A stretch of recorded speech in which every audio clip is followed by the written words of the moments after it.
জীবন থামল অবশেষে ৮০ বছরে এসে। বাম জমানার শেষ মুখ্যমন্ত্রী বুদ্ধদেব ভট্টাচার্যের এদিন প্রয়াণ ঘটেছে তার নিজের বাড়িতেই। কলকাতার পাম অ্যাভিনিউয়ের বাড়িতেই তিনি প্রয়াত হয়েছেন। খবর পেয়ে তার পুত্র সুচেতন সেখানে পৌঁছেছেন। বাংলায় ৩৪ বছরের বামফ্রন্ট শাসনকালের দ্বিতীয় এবং শেষ মুখ্যমন্ত্রী ছিলেন বুদ্ধদেব বাবু।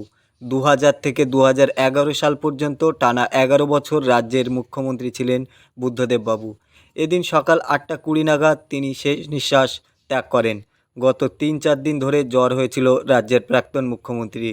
এদিন সকালে প্রাতরাশ করেছিলেন, তারপরেই তিনি অসুস্থ হয়ে পড়েন।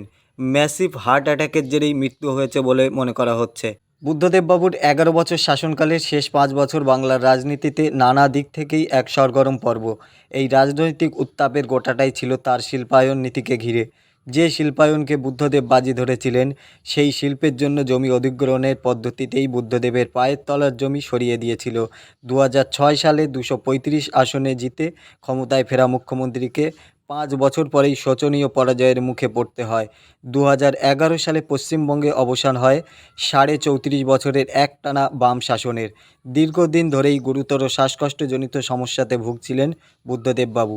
বুদ্ধদেববাবু নিউমোনিয়ায় আক্রান্ত ছিলেন। ফুসফুস এবং শ্বাসনালীতে মারাত্মক রকমের সংক্রমণ ধরা পড়ে। হাসপাতালে প্রথম কয়েকদিন মূলত আচ্ছন্ন অবস্থাতেই ছিলেন বুদ্ধদেববাবু। তবে ক্রমশ তিনি চিকিৎসায় সাড়া দেন। ১২ দিনের মাথায় ছেড়ে দেওয়া হয় তাকে। বাড়িতে ফিরিয়েও অবশ্য কঠোর বিধিনিষেধের মধ্যে রাখা হয়েছিল তাকে।